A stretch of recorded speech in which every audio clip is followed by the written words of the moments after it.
Welcome all of you dear students and my dear friends. Welcome all of you.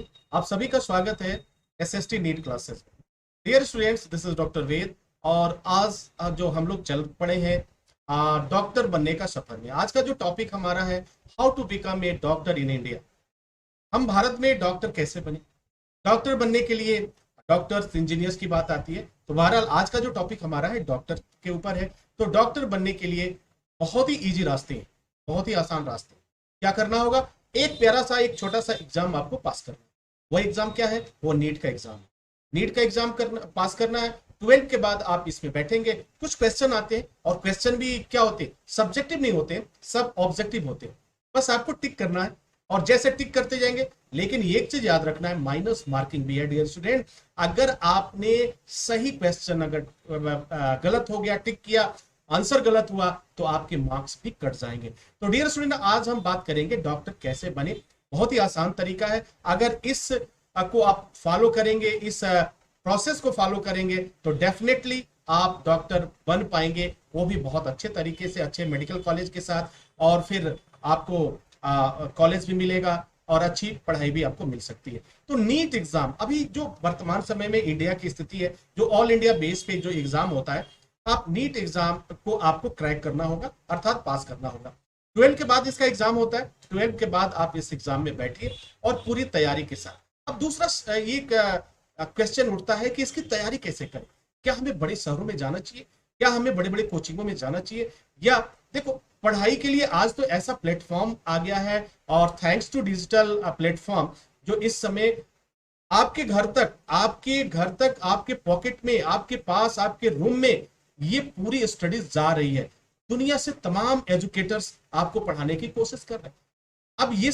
अब depend करता है कि आप उसको कैसे लेते हैं, कैसे आप पढ़ते हैं। तो आपको जो जवाब था कि कहीं जाने कैसे तैयारी करें, आप अपने घर बैठ करके और पढ़ाई करके आप पास कर सकते हैं। नीट एग्जाम को पहली बार में कर सकते हैं। ऐसा नहीं कि आप पहले के स्टूडेंट्स हैं, जो आपको मैं ये बता रहा हूं, इससे पहले भी तमाम स्टूडेंट्स घर पे स्टडी किया, कोई कोचिंग नहीं किया, किसी बड़े सिटी में नहीं गए, बड़ी बड़ी फीस नहीं रकम, क्योंकि उनके पास पैसे का अभाव था, उनके पास फाइनेंशियल प्रॉब्लम था, वो नहीं कर सकते थे। तो उन्होंने क्या किया, किसी तरह से उनके पास मोबाइल का अरेंजमेंट हुआ और फिर वो आगे इस एजुकेशन के प्लेटफॉर्म पर, और वहां से उन्होंने स्टडी करना शुरू कर दिया।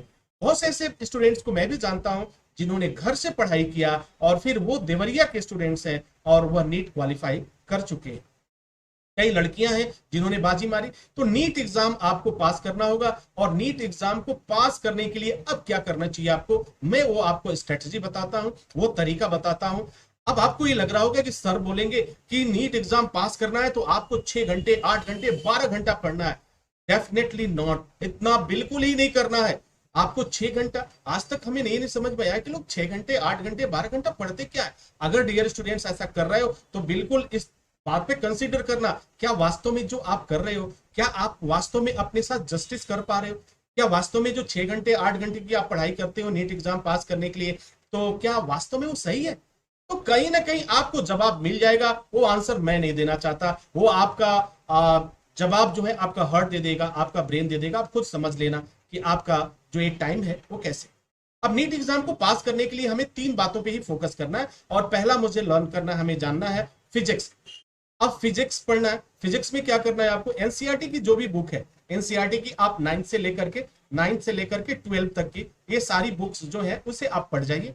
एक एक पॉइंट्स को, एक एक टॉपिक्स को आप लर्न करिए। कोई भी टॉपिक को आपको छोड़ना नहीं है, ठीक है? कोई भी टॉपिक आपको छोड़ना नहीं है, पढ़ना है। अब सवाल ये पैदा होता है, क्या सर केवल एनसीईआरटी पैटर्न का जो बुक है उसे पढ़ करके फिजिक्स में हम पास हो सकते हैं?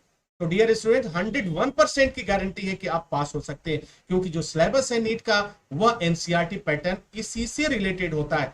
होता क्या है, आप बड़ी बड़ी चीजों को जान लेते हैं, बड़े बड़े फार्मूले जान लेते हैं, बड़े बड़े डिराइव कर लेते हैं, फिजिक्स में कर लेते हैं, सोल्यूशन निकालते हैं, बट छोटी छोटी बातों को आप नजरअंदाज कर देते हो, और फिर जो एग्जाम में क्वेश्चन आते हैं वही पॉइंट्स आ जाते हैं, और फिर आप उसे लिख नहीं पाते हो, या तो कंफ्यूज हो जाते हो और मार्क्स कम हो जाते हैं।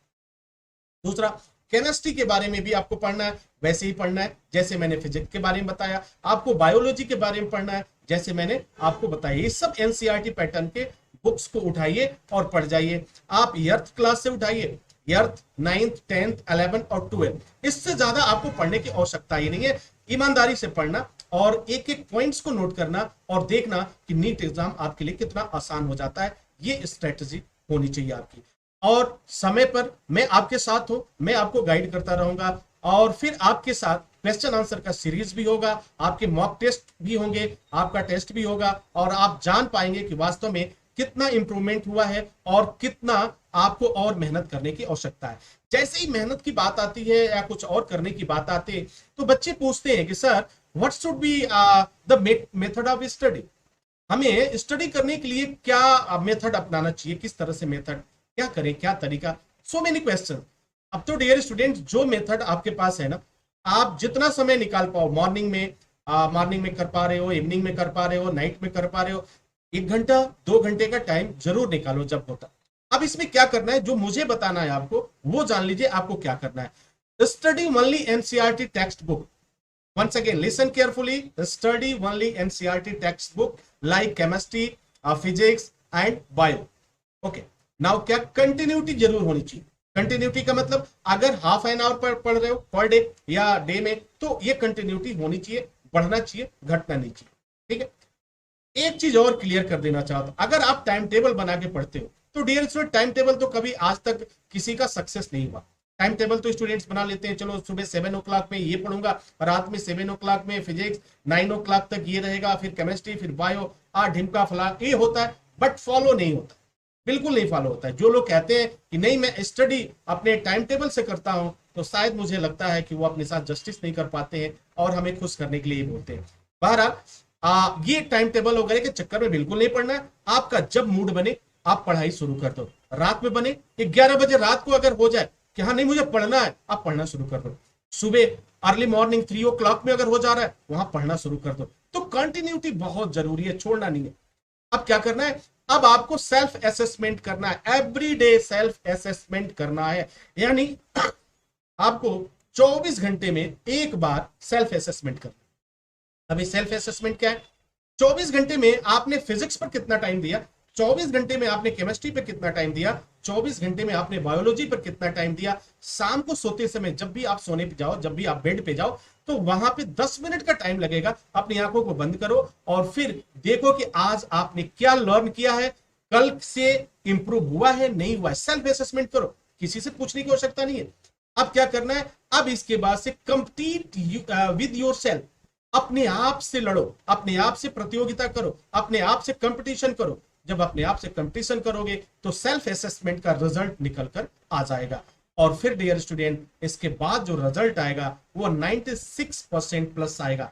मैं इसे 99% प्लस बोलूंगा, वजह 96 के एबव तो जाना ही जाना है अगर आपने इस स्ट्रेटजी को फॉलो किया।